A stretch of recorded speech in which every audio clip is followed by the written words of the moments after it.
Assalamualaikum warahmatullahi wabarakatuh. Nah, jumpa lagi dengan Ustadz. Nanda sekalian, kali ini Ustadz akan menyampaikan pelajaran PAI mengenai kisah keteladanan Nabi Hud alaihissalam. Anak-anakku, Nabi Hud adalah Nabi Allah yang Allah turunkan untuk kaum Ad. Kaum Ad, siapakah kaum Ad? Kaum Ad adalah kaum Ad adalah kaum yang berasal dari keturunan umat Nabi Nuh yang selamat dari peristiwa banjir bandang atau banjir besar. Jadi setelah peristiwa banjir besar pada zaman Nabi Nuh, maka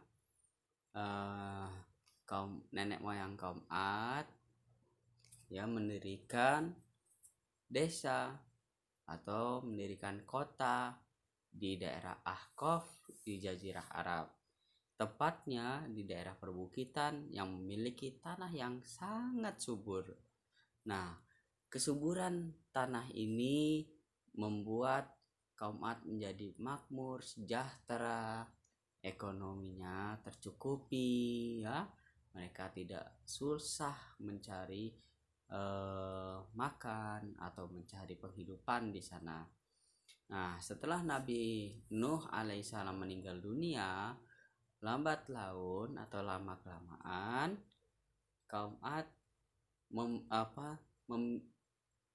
mulai melupakan ajaran yang dibawa oleh Nabi Nuh, sehingga kaum Ad lupa kepada Allah Subhanahu wa taala. Nah, karena Nabi Nuh alaihissalam telah wafat, telah meninggal dunia, tidak ada lagi yang menasihati kaum Ad. Akhirnya kaum Ad pun hidup berdasarkan hawa nafsu mereka sendiri, sehingga terjadilah kehancuran moral, kehancuran akhlak mereka menjadi buruk, mereka kembali melupakan Allah dan mereka kembali menyembah patung, serta mereka sudah tidak mensyukuri lagi nikmat dari Allah berupa kesuburan tanah yang mereka tempati. Di tengah kehancuran akhlak mereka, Allah mengutus seorang nabi yang bernama Nabi Hud yang kita bahas saat ini.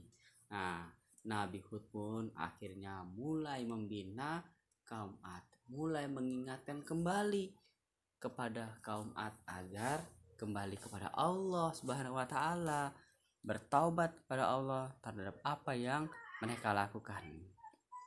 Namun seringkali setiap ajakan Nabi Hud alaihissalam selalu mendapat penolakan. Nabi Hud selalu ditolak.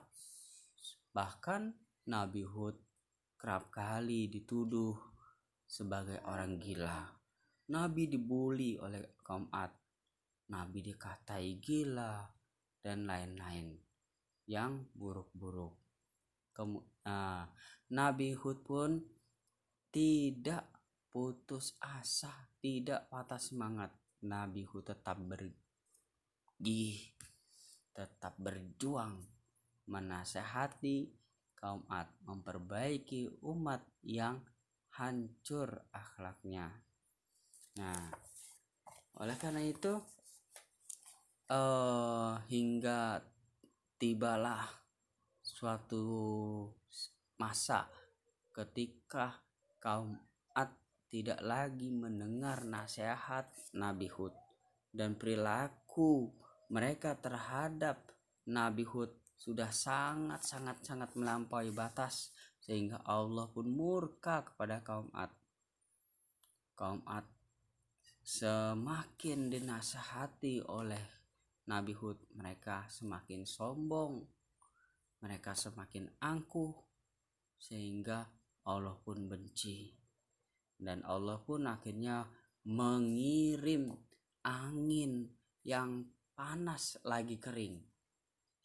Nah, angin ini menimpa kebun-kebun mereka yang siap panen, sehingga tumbuhan-tumbuhan atau kebun-kebun mereka menjadi kering dan terjadilah gagal panen.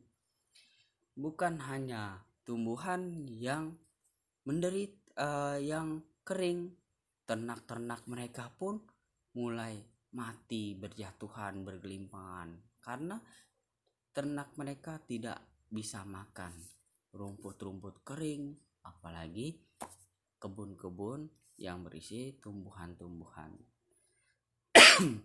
Nah, anak-anak, angin panas dan kering pun terus berdatangan kepada mereka, dan Nabi Hud tidak gentar. Nabi Hud tetap menasihati mereka, namun mereka tidak berkaca diri. Mereka tetap sombong terhadap Nabi Hud. Akhirnya Allah mengajab mereka. Allah menurunkan kepada mereka gumpalan-gumpalan awan panas, yang seringkali biasanya awan panas itu timbul dari letusan gunung Merapi. Akhirnya mereka pun ditimpa oleh awan panas dan suara gemuruh yang sangat mematikan. Dan itu selama 8 hari 8 malam. Kenapa Allah beri 8 hari 8 malam? Supaya mereka bertaubat kepada Allah di hari yang kedua atau ketiga atau hari sebelum ke hari 8. Namun apa yang terjadi? Di tengah musibah tersebut, di tengah azab yang Allah berikan, Nabi Hud lagi-lagi mengingatkan kepada mereka agar mereka bertobat, namun mereka tidak mau dengar. Mereka tidak mau dengar Nabi Hud, mereka semakin sombong. Maka oleh Allah dimusnahkanlah mereka. Sementara Nabi Hud dan kaumnya yang beriman kepada Allah, Allah lindungi mereka. Kemudian Nabi Hud pun berhijrah dari Al-Ahqaf, kota kaum Ad. Nabi Hud berhijrah ke seberang kota tersebut. Kemudian Nabi Hud membangun kota yang baru. Nah, anak-anakku sekalian, dari sini kita bisa mengambil sebuah pelajaran berharga, yaitu sifat teladan Nabi Hud berupa kegigihannya. Nabi Hud adalah nabi yang sangat gigih dalam membina umat manusia agar kembali ke jalan yang benar, yaitu menyembah Allah dan mematuhi aturan-aturan Allah Subhanahu wa taala. Demikian kisah Nabi Hud alaihissalam yang Ustadz sampaikan, yang dapat Ustadz sampaikan. Kurang lebihnya Ustadz mohon maaf. Billahi taufiq wal hidayah. Assalamualaikum warahmatullahi wabarakatuh.